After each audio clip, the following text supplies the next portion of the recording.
নমস্কার, একটি কবিতা পাঠ করছি। কবিতার নাম মহারাজের রক্ষী। লিখেছে ওপার বাংলার মাসুম বিল্লাহ।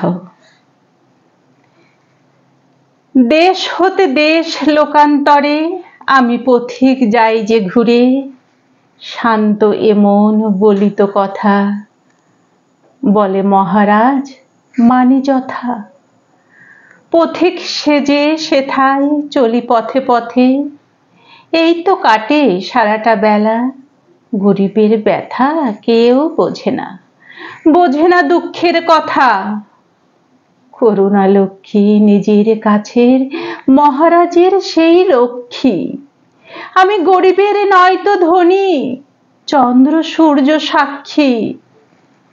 আমি গরিব মাঠের চাষি, চাষের ফসল নিয়ে সবে কোনোভাবে খেয়ে বাঁচি। তুমি মহারাজ ধনী বটে, আমি শুধুই রক্ষী। নমস্কার।